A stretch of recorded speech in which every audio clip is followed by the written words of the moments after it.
আসসালামু আলাইকুম এভরিওয়ান।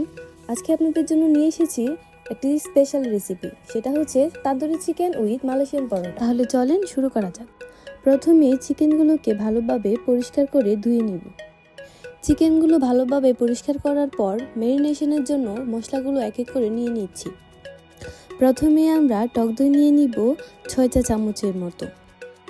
তারপর দিয়ে দিব 4 চা চামচ পেঁয়াজ বাটা, 2 চা চামচ আদা বাটা, 2 চা চামচ রসুন বাটা, 2 চা চামচ হলুদের গুঁড়া, 2 চা চামচ ধনে গুঁড়া, 3 চা চামচ লাল মরিচের গুঁড়া, 2 চা চামচ গরম মশলার গুঁড়া, 1 চামচের মতো গোলমরিচের গুঁড়া, স্বাদ মতো লবণ দিয়ে নিব।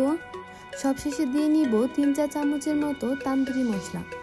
এই মশলাটাই তান্দুরির আসল স্বাদ আনবে। এখন দিয়ে নিব আমার বানানো একটা সিক্রেট মশলা। এরপর স্বাদ বাড়ানোর জন্য টমেটো সস দিয়ে নিব সামান্য পরিমাণে। এই পর্যায়ে আমি সবগুলো মশলা একসাথে মিক্স করে নিব। এখানে আমি আরেকটু টক দই দিয়ে দিচ্ছি যেন তান্দুরিটা একটু জুসি জুসি হয়। এখন আমি সবগুলো মশলা একসাথে মিক্স করতে থাকব। মশলাগুলো ভালোভাবে মিশানোর পর চিকেনগুলো একে একে দিয়ে নিব। চিকেনগুলো ভালোভাবে মিশিয়ে নিব। আপনারা চেষ্টা করবেন চিকেনগুলোকে একটু ছিঁড়ে নেওয়ার জন্য, তাহলে মশলাগুলো ভালোভাবে চিকেনের ভিতরে যাবে এবং এটি খেতে অনেক ভালো লাগবে।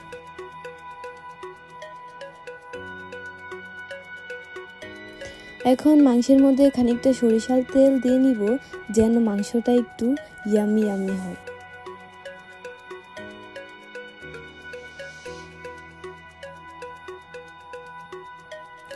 এখানে আমি একটু চিনি দিয়ে নিব, যেহেতু আমরা টক দই দিয়েছি। মাংসটাকে ম্যারিনেট করার জন্য এটাকে আমি 1 ঘন্টার মতো রেখে দিব। আপনারা চেষ্টা করবেন সারা রাত ম্যারিনেট করে রাখার জন্য, তাহলে এটা আরও বেশি মজার হবে। আমার মাংস ম্যারিনেট করা হয়ে গেছে।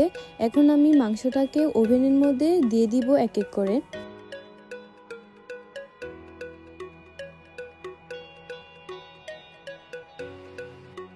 মাংসগুলোকে আমি 220 ডিগ্রি সেলসিয়াস তাপমাত্রায় 45 মিনিটের জন্য রেখে দিব।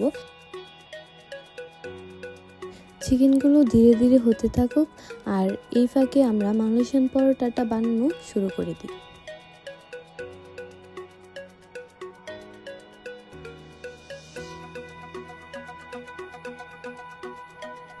এখানে আমি আটার মধ্যে সামান্য পরিমাণ সয়াবিন তেল আর লবণ দিয়ে ভালোভাবে মেখে নিচ্ছি। আপনারা চেষ্টা করবেন ডোটাকে ভালোভাবে মাখার জন্য, তাহলে পরোটাটা অনেক বেশি নরম হবে এবং খেতে বেশি সুস্বাদু হবে।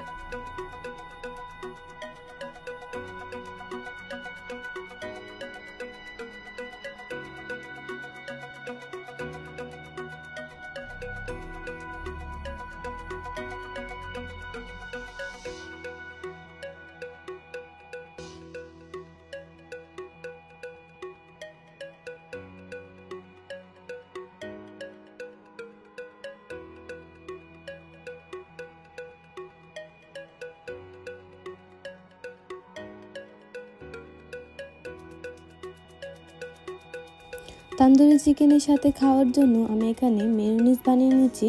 আপনারা চাইলে সস দিয়েও খেতে পারেন, তবে মেয়োনিজ হলে আরও বেশি মজা হয়।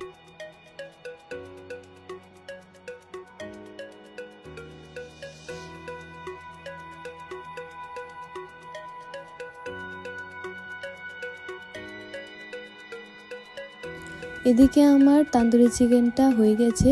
আমি মূলত 45 মিনিট পর আবার উল্টিয়ে দিয়ে 45 মিনিটের জন্য রেখে দিয়েছিলাম।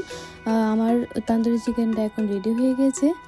যে মশলাগুলো দিয়ে আমরা মাংসগুলো ম্যারিনেট করেছিলাম, ওই মশলাগুলোকে আমি আবার আলাদাভাবে ভেজে নিয়েছি এবং গ্রেভি তৈরি করে নিয়েছি, যেটিকে তান্দুরি চিকেনের সাথে খেলে অনেক ভালো লাগে। এই যে আমার সবগুলো রেসিপি তৈরি হয়ে গিয়েছে: চিকেন তান্দুরি, গ্রেভি, মালয়েশিয়ান পরোটা, মেয়োনিজ এবং একটি মজাদার চকলেট কেক। প্রিয় ভিউয়ার্স, আপনাদের রেসিপিটা কেমন লাগলো একটু জানাবেন।